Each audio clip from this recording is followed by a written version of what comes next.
3 বছরের বেশি সময় ধরে চলছে ইউক্রেন রাশিয়া যুদ্ধ।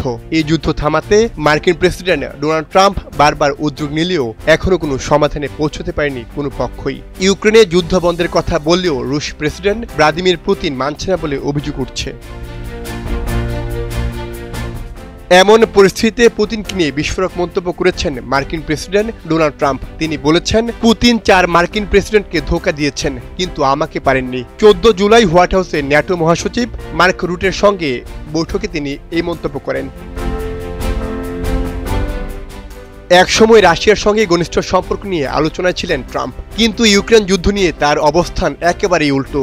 সম্প্রতি তিনি রাশিয়ার উপর বিরক্ত প্রকাশ করে জানান পুতিন তাকে হতাশ করেছেন। রাশিয়ার উপর গভীর অসন্তোষ প্রকাশ করে তিনি জানান, আগামী 50 দিনের মধ্যে ইউক্রেনে যুদ্ধ বন্ধ না করলে রাশিয়ার উপর বড় ধরনের নতুন অর্থনৈতিক নিষেধাজ্ঞা দেবে যুক্তরাষ্ট্র। এখানেই থেমে থাকেননি ট্রাম্প। তিনি জানান, রাশিয়ার সঙ্গে বাণিজ্য চালিয়ে যাওয়া যে কোনো দেশকেই গুনতে হবে 100% শুল্ক। ভারত, চীন বা যেসব দেশ এখনো রুশ জ্বালানি কিনছে তারাও এই শাস্তির আওতায় পড়তে পারে। লক্ষ্য একটাই, রাশিয়ার যুদ্ধ তহবিলে আঘাত হানা। বৈঠকে ট্রাম্প ও ন্যাটো প্রধান ঘোষণা দেন, ন্যাটো এখন আমেরিকা থেকে $1 বিলিয়ন অস্ত্র কিনবে। এসব অস্ত্রের মধ্যে প্যাট্রিয়ট ক্ষেপণাস্ত্র প্রতিরক্ষা ব্যবস্থাও থাকবে। এরপর এই অস্ত্রগুলো ইউক্রেনে পাঠানো হবে।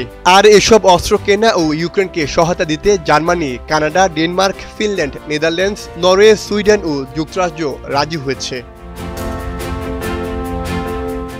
এই ঘোষণা দিনই কিয়েভে বৈঠক করেছেন প্রেসিডেন্ট জেলেনস্কি ও মার্কিন দূত কিথ কিলগ। আলোচনায় উঠে আসে ইউক্রেনের আকাশ প্রতিরক্ষা জোরদার, ইউরোপের সঙ্গে যৌথ অস্ত্র উৎপাদন ও ক্রয় পরিকল্পনা। সাইমুল হক খান, সময়ের আলো।